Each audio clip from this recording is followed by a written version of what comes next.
My YouTube channel Vajpayee logical classes. आज से हम आपके लिए लेकर आए हैं कॉम्पिटिटिव एग्जाम के लिए मैथ, और जिसमें भी स्पेशली किसके लिए रहेगा हमारा यूपी टेट के लिए, सी टेट के लिए, यूपीएसआई के लिए, लेखपाल के लिए, रेलवे के लिए, मतलब वनडे एग्जाम के लिए हो जाएगा यहाँ पर, कॉम्पिटिटिव एग्जाम के लिए, वनडे एग्जाम के लिए।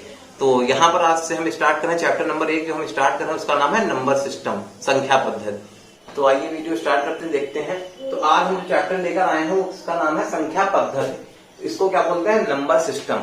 तो हम सबसे पहले यहाँ पर बात करते हैं संख्या क्या होती है, क्योंकि स्टार्टिंग सबसे पहले चैप्टर का नाम ही है संख्या पद्धति। तो सबसे पहले देखते हैं संख्या क्या होती है। संख्या क्या बोलते हैं, नंबर बोलते हैं। तो यहाँ पर नंबर क्या होता है, संख्या क्या होती है। तो हम लोग दिमाग में क्या था, जैसे कि हम यहाँ पर देख रहे हैं, जैसे कि हमने 3 बॉल बनाई, तो यहाँ पर 3 हैंगे, तो हमने क्या बोल दिया 3 बॉल हैं। तो क्या ये संख्या होती है, ये संख्या नहीं होती है। यहाँ पर देखते हैं, इसको हम 3 प्रकार से लिख सकते हैं, जैसे कि 3 ये भी है, ये भी 3 है, ये भी 3 है। तो यहाँ पर 3 क्या है, ये हमारा यूनानी लिपि का हो गया, ये हमारे पास क्या हो गया, देवनागरी लिपि में हो गया, ये हो गया रोमन में हो गया। तो यहाँ पर क्या है, तीनों तुम्हारे क्या है, संख्या तो लिखी है, लेकिन ये है क्या, तो ये लिखा हुआ है, इसकी मात्रा लिखी है। क्या लिखी हुई है, कितनी मात्राएं हैं गेंदों की, कितनी वस्तुएं हैं, या यहाँ पर बोल सकते हैं कितनी मात्रा है, 3 है। तो यहाँ पर क्या है, संख्या क्या हुआ, संख्या क्या हुई, मात्रा हुई। संख्या क्या होती है, मात्रा होती है। तो यहाँ पर संख्यान क्या होता है। अब यहाँ पर बात कर ले संख्यान, ये क्या कहलाते हैं, ये कहलाते हैं संख्यान कहलाते हैं। ये क्या कहलाते हैं, संख्यान कहलाते हैं, इनको बोलते हैं न्यूमरेबल्स। तो ये हमारे पास संख्यान क्या होते हैं, संख्या को जिससे प्रदर्शित करते हैं वो क्या कहलाते हैं, संख्यान कहलाते हैं। यहाँ पर अगर हम बॉल को देखते हैं, 3 हमारे पास बॉल बनी, इनको देखकर हम क्या कह सकते हैं, 3 है। तो यहाँ पर 3 है क्या, इसका मतलब हमने क्या किया, इसकी मात्रा देखी कितनी है। तो जो ये मात्रा होती है यही क्या कहलाता है, संख्या कहलाती है। और यहाँ पर जो क्या होता है, ये क्या होता है हमारे पास, जिससे प्रदर्शित कर रहे हैं, ये क्या कहलाएगा, संख्यान कहलाएगा। और अगर यहाँ पर हम और यहाँ पर जैसे कि अगर बना देते हैं, अब ये क्या हो गया हमारे पास, तो ये 5 बॉल हो गई। तो इसका मतलब क्या है, 5 हो गए, जिसका मतलब क्या है, 5 क्या है, मात्रा है। और 5 जिसको लिखा है, ये क्या है, संख्या को लिखने के लिए जो प्रदर्शित संख्या को जिससे करते हैं, वो अंक जो होते हैं वो क्या कहलाते हैं, संख्यान कहलाते हैं। तो उम्मीद कर रहे हैं आप सभी को अच्छा लग रहा होगा, वीडियो को समझ में आ रहा है, लाइक करिए, सब्सक्राइब करिए एंड शेयर करिए। तो आइए आगे बढ़ते हैं। अब देखते हैं यहाँ पर टाइप्स ऑफ नंबर, संख्याओं के प्रकार, संख्याएं कितनी प्रकार की होती हैं। तो सबसे पहला हमारे पास है प्राकृतिक संख्या, इनको क्या बोलते हैं, नेचुरल नंबर्स। तो प्राकृतिक संख्या क्या होती है हमारे पास, नेचुरल नंबर कौन से होते हैं, काउंटिंग नंबर जो होते हैं वो हमारे पास नेचुरल नंबर कहलाते हैं। मतलब जो गिनती करने वाली संख्याएं होती हैं वो क्या कहलाती हैं, प्राकृतिक संख्याएं कहलाती हैं। तो यहाँ पर बात करते हैं गिनती कहाँ से स्टार्ट करते हैं, गिनती करना हमेशा 1 से स्टार्ट करते हैं, 1 2 3 4 से कहां तक जाते हैं, अनंत तक, इनफाइनाइट तक। तो नेचुरल नंबर क्या हो जाएंगे तुम्हारे, 1 से लेकर इनफाइनाइट तक। तो हम नेचुरल नंबर को लिखते काहे से हैं, इसको हम डिनोट करते हैं कैपिटल N से। प्राकृतिक संख्याओं को हम कैपिटल N से प्रदर्शित करते हैं। और यहाँ पर होंगे कौन एग्जाम्पल, अगर इसके हम देखना चाहें तो एग्जाम्पल हमारे पास क्या हो जाएंगे, क्या हो जाएगा, 1 हो जाएगा, 2 हो जाएगा और 3 हो जाएगा, और कहां तक चला जाएगा, इनफाइनाइट तक चलते ही चले जाएंगे। तो ये क्या कहलाएंगे, हमारे पास नेचुरल नंबर कहलाते हैं। उसका दूसरा आता है पूर्ण संख्याएं, तो ये बोले जाते हैं होल नंबर। होल नंबर क्या होते हैं कि अगर हम काउंटिंग नंबर में भी क्या करते हैं, 0 को भी ऐड कर लेते हैं। इसका मतलब क्या हुआ कि जो गिनती करने वाली संख्याएं थी, अगर उनमें हम 0 को भी जोड़ लेते हैं, क्योंकि हमने भी जो बताया था, तो इसके स्टार्टिंग कहां थी, गिनती कहां से करते हैं, 1 से करते हैं। अगर इसमें हम 0 भी ऐड कर लेते हैं तो क्या कहलाते हैं, होल नंबर कहलाते हैं, पूर्ण संख्याएं। इसको हम कैपिटल W से प्रदर्शित करते हैं।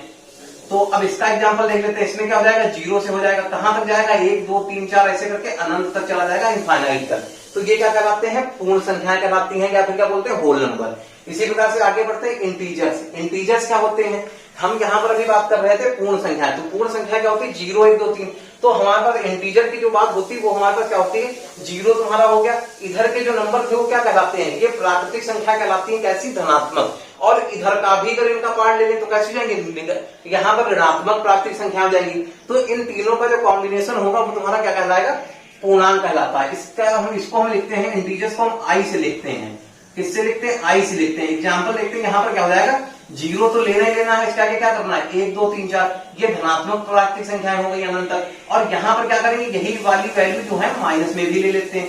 तो यहाँ पर क्या हो जाएगा, इस प्रकार से हम यहाँ पर लिख सकते हैं। इसका मतलब ये माइनस इन्फिनिटी से कहां तक जाती है, प्लस इन्फिनिटी तक के बीच की जो संख्याएं होती है क्या कहलाती हैं, इंटीजर्स कहलाती हैं। तो अब यहाँ पर इंटीजर भी जो होते हैं वो भी 2 प्रकार के होते हैं, पूर्णांक जो होते हैं वो 2 प्रकार के होते हैं। कौन कौन से, धन पूर्णांक और ऋण पूर्णांक। तो यहाँ पर बात करते हैं धन पूर्णांक क्या होते हैं, पॉजिटिव इंटीजर्स। तो ये पॉजिटिव इंटीजर को हम कैसे लिखते हैं, आई प्लस से लिखते हैं। कहां से लिखते हैं, आई के ऊपर प्लस लगा देते हैं। तो यहां पर बात करते हैं इंटीजर पॉजिटिव वाले कौन से होते हैं, जीरो के इधर साइड के जो भी होंगे वो क्या कहलाएंगे हमारे पास, पॉजिटिव इंटीजर्स कहलाएंगे। तो यहां पर इसका एग्जांपल हम क्या लिखेंगे, 1 हो जाएगा, 2 हो जाएगा, कैसे हैं सारे प्लस के रहेंगे, ये सारे हमारे पास प्लस के रहेंगे। कहां तक जाएंगे, अनंत तक जाएंगे। इसी प्रकार से बात करते हैं ऋणात्मक पूर्णांक क्या होते हैं, निगेटिव इंटीजर्स क्या होते हैं, इनको हम डिनोट करते हैं आई माइनस से डिनोट करते हैं। तो यहां पर बात करते हैं सबसे पहले, यहां पर अभी हमने ऊपर बताया हुआ था ये वाली जो है संख्या कैसी है, ऋणात्मक है, तो ये कैसी कहलाती है, निगेटिव इंटीजर्स। इनको हम कैसे लिखेंगे, -1, -2, -3, कहां तक जाएंगे, ये भी अनंत तक, इनफाइनाइट तक चलते रहेंगे। तो यहाँ पर हम बात कर रहे हैं, हमारे पास हमने अभी यहाँ टाइप्स में क्या क्या बताया, सबसे पहले नेचुरल नंबर बताया, फिर होल नंबर बताया, फिर इंटीजर बताया, पॉजिटिव इंटीजर बताया, निगेटिव इंटीजर बताया। तो सम संख्या, इवन नंबर कौन से होते हैं, तो इवन नंबर कौन से, जो सम संख्या वे संख्याएं होती हैं जो 2 से पूर्णतः विभाजित हो जाती है। यहाँ पर देखते हैं जैसे 14 है, तो यहाँ पर क्या है, पूरी 2 से कट रही है। जैसे यहाँ पर हम ले रहे हैं 19 है, तो यहाँ पर ये 2 से नहीं कट रही, तो क्या कहेगी, ये नहीं है। तो यहाँ पर सम संख्याएं कौन सी होती है, 2 से पूरी विभाजित हो जाती हैं। जैसे एग्जांपल में देख सकते हैं यहाँ पर कौन कौन सी जाएगी, 2 हो जाएगी, 4 हो जाएगी, 6 हो जाएगी, 20 हो जाएगी, 24 हो जाएगी। ये सारी संख्या कैसी हैं, सम संख्याएं हैं, क्योंकि सारी संख्या 2 से विभाजित हो जाती हैं। यहाँ पर एक क्वेश्चन पूछा जाता है, सबसे छोटी सम संख्या कौन सी होती है, तो सबसे छोटी सम संख्या कौन सी होती, 2 होती है। इसके बाद आगे स्टार्ट, अब यहाँ पर बात कर लेते हैं इसकी विशेषताओं की। अगर यहाँ पर एक विशेषता इसकी ये होती है कि अगर 2 सम संख्याओं का योग किया जाता है, अगर 2 सम संख्याओं का योग किया जाता है तो वो भी एक सम संख्या ही आती है। यहाँ पर देख सकते हैं, अगर 2 सम संख्याओं का योग करते हैं तब क्या होता है, उसका जो योग रहता है वो हमेशा सम संख्या ही आता है। अब यहाँ पर आगे बढ़ते हैं, यहाँ पर देखते हैं अगर 2 सम संख्याओं का अगर हम गुणनफल कराते हैं तो ये भी क्या होता है, हमेशा सम संख्या ही आती है।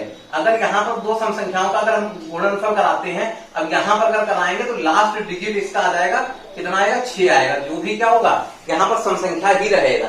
तो अब यहाँ पर सम संख्या क्या हो गई, जो 2 से विभाजित होती हैं, उसकी 2 प्रॉपर्टी हो गई कि अगर 2 सम संख्याओं का गुणनफल करते हैं वो भी एक सम संख्या होती है, अगर 2 सम संख्याओं को जोड़ते हैं तो उनका जो योग होता है वो भी एक सम संख्या ही होती है। अब बढ़ते हैं विषम संख्या। विषम संख्या ऑड नंबर कौन सी होती है, जो संख्याएं 2 से विभाजित नहीं होती हैं वो क्या कहलाती हैं, ऑड नंबर कहलाती है। क्या कहलाती है, विषम संख्याएं कहलाती हैं। तो यहाँ पर जैसे यहाँ पर हम देखना चाहें तो क्या हो जाएगा, जैसे 3 है, 5 है, 7 है, 9 है, ये सारी क्या है हमारे पास, विषम संख्याएं हो जाएंगी। तो यहाँ पर इसकी 2-3 विशेषताएं होती है। जैसे कि पहली विशेषता ये है, अगर हम 2 विषम संख्याओं को जोड़ते हैं, 2 विषम संख्याओं का जो योग होता है वो क्या होता है, सम संख्या होता है। इसका मतलब हम यहाँ पर ये बोल सकते थे, अगर विषम में अगर हम कोई विषम संख्या ऐड करते हैं तो क्या आती है, हमेशा सम संख्या आती है। अब यहाँ पर देखते हैं, अगर हम इनके गुणनफल की बात कर लें तो इनके अगर गुणनफल की बात करें कितना आएगा, ये भी हमारे पास विषम संख्या है और ये भी विषम संख्या है, दोनों का गुणनफल कितना आएगा, वो एक विषम संख्या आता है। तो यहाँ पर हम बोल सकते हैं, अगर विषम संख्या का गुणन इससे कराते हैं, विषम संख्या से ही कराते हैं, तो हमको विषम संख्या ही प्राप्त होती है। तो अब यहाँ पर बात करते हैं, यहाँ पर एक कॉमन प्रॉपर्टी बात करते हैं कि अगर हम एक सम संख्या का अगर हम गुणन कराते हैं, गुणा कराते हैं कैसी, विषम संख्या से, अगर एक सम संख्या का प्रोडक्ट कराते हैं विषम संख्या से, तो इनका जो हमेशा रहेगा गुणनफल जो होगा वो हमेशा सम संख्या आएगा। वो कैसा आएगा, सम संख्या आएगा। अगर हम कोई दूसरा अगर एग्जाम्पल ले रहे हैं, जैसे कि हम ये देख रहे हैं यहाँ पर, तो यहाँ पर ये कैसे हैं, ये दोनों, एक ये हमारे पास सम संख्या हो गई, ये हमारे पास विषम संख्या हो गई, सम संख्या हो गई, विषम संख्या हो गई, इनका जो मल्टीप्लीकेशन होगा कितना आएगा, वो एक सम संख्या ही आएगा। तो यहाँ पर एक कॉमन प्रॉपर्टी थी दोनों की। अब इसी प्रकार से आगे यहाँ पर देखते हैं, अभाज्य संख्याएं कौन सी होती है, इनको क्या बोलते हैं, प्राइम नंबर। अभाज्य संख्याएं कौन सी संख्या होती है, ऐसी संख्याएं जो 1 से डिवाइड होती है, डिविजिबल होती है और फिर स्वयं से होती है। किससे होती है, 1 से होती है या फिर खुद से होती हैं, वो संख्या क्या कहलाती है, अभाज्य संख्या कहलाती हैं। यहाँ पर बात कर लेते हैं, सबसे छोटी जो अभाज्य संख्या होती है कौन सी होती है, सबसे छोटी अभाज्य संख्या जो होती है 2 होती है। अब यहाँ पर हम बात करते हैं, क्या करते हैं कि अभाज्य संख्या कौन सी थी, या तो यहाँ पर क्या है 1 से कट रही है या फिर ये स्वयं से विभाजित हो रही है, इसके अलावा ये किसी नंबर से विभाजित नहीं होगी। इसी प्रकार से आगे देखते हैं, यहाँ पर अगर आगे बढ़ते दूसरा हमारे पास जो एग्जांपल रहेगा 3 रहेगा। क्यों, क्योंकि 3 भी क्या है, या तो स्वयं से कटता है या फिर 1 से डिवाइड होता है। तो इसी प्रकार से चलते रहेंगे। अब यहाँ पर एक और कंपटीशन में एग्जाम में पूछा जाता है क्वेश्चन कि सबसे छोटी सम अभाज्य संख्या कौन सी होती है। सबसे छोटी, तो यहाँ पर बात करते हैं सबसे छोटी सम संख्या कौन सी है, जो कि हमारे पास अभी ऊपर बात करते हैं सम संख्या क्या होती है, 2 होती है। सबसे छोटी अभाज्य संख्या कौन सी होती है, सबसे छोटी भाज्य संख्या भी क्या होती है, 2 होती है। तो सबसे छोटी सम अभाज्य संख्या क्या होती है, बात कर रहे हैं सम अभाज्य संख्या कौन सी होती है, 2 होती है। सबसे छोटी सम अभाज्य संख्या 2 होती है। अब आगे बढ़ते हैं भाज्य संख्या पर। अब यहाँ पर भाज्य संख्याएं कौन सी होती है, भाज्य संख्या ऐसी संख्याएं होती हैं जो 1 से डिविजिबल होती ही हैं, स्वयं से भी डिविजिबल होती हैं और किसी अन्य नंबर से भी, किसी अन्य संख्या से भी डिविजिबल होती हैं। तो यहाँ पर बात करते हैं सबसे छोटी जो हमारे पास भाज्य संख्या होती है वो कौन सी होती है। तो सबसे छोटी भाज्य, यहाँ पर 2 3 तो देख ही चुके थे, तो यहाँ पर 4 आ जाएगा। 4 क्या होता है कि हमारे पास क्या होता है, 1 से भी डिविजिबल है, 2 से भी डिविजिबल है और 4 से भी। इसका मतलब 1 से हो गई कंडीशन, फिर स्वयं वाली भी कंडीशन हो गई और ये नंबर कैसा हो गया, अन्य वाली कंडीशन हो गई। तो ये यहाँ पर हमारे पास नंबर कैसा हो गया, ये हो गया हमारे पास भाज्य संख्या हो गई, जो क्या है हमारे पास स्वयं से भी कट रही है और अन्य से भी कट रही है। इसी प्रकार से हम 6 देख सकते हैं। 6 क्या है हमारे पास, स्वयं से भी कटेगी, 1 से भी कटेगी, स्वयं से भी कटेगी और अन्य संख्याओं से भी डिवाइड होती, विभाजित होती है। तो ये क्या कहलाती है, अभाज्य संख्या कहलाती है। अब यहाँ पर हम आगे देखते हैं सह अभाज्य संख्या कौन सी होती है। किसकी बात कर रहे हैं, सह अभाज्य संख्या की बात कर रहे हैं। इनको क्या बोलते हैं, को प्राइम बोलते हैं। क्या बोलते हैं, को प्राइम बोलते हैं, क्रो प्राइम नंबर्स बोलते हैं।